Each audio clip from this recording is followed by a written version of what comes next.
Welcome to my mystery tube commentary, and if you're wondering why it's so janky, well, that's the real mystery. So, what I've done is I've got a soda can here with 4 strings, or I guess headphone wires, attached in the middle somehow, and we're going to do some experiments on it and see what happens. For our first experiment with the mystery tube, we were only allowed to pull 1 string, and my group decided to pull string 4, so that's what I'm going to do. And when we pulled string 4, it pulled in string 1, so I'm going to see if it has the same reaction.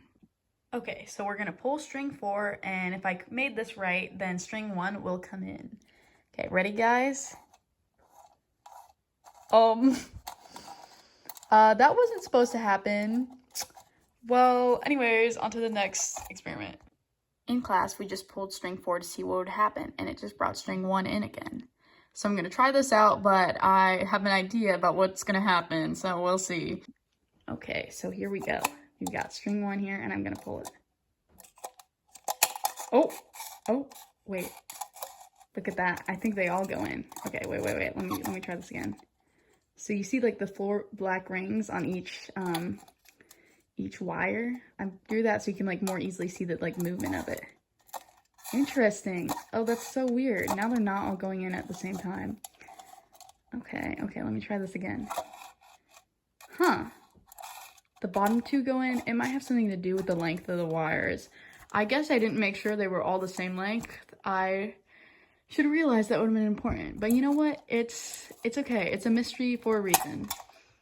And then in class we pulled string 2 and it pulled in string 1. But I think with our can, it's just going to pull in all of them again. Okay, now we're going to pull string 2. Oh, yeah. So the 2 bottom ones come in. I think that might have something to do with the length of the wire, because like the string 1 is also like kind of moving around. Interesting. And then we get to pull those 3 strings, 1, 4, and 2, however you want. And here's the model we made after doing that, which is the model I built with the knot in the middle, and I think that may need to be revised.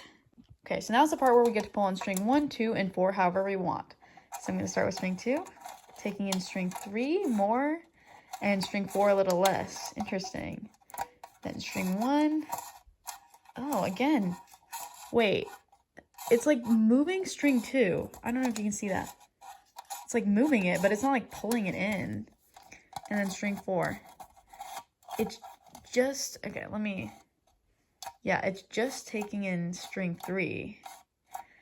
That is... I do not understand. That does not make any sense, I'm not gonna lie.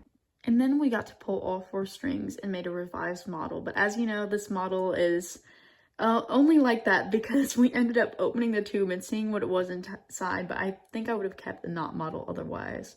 So now I'm just going to go ahead and pull all 4 strings.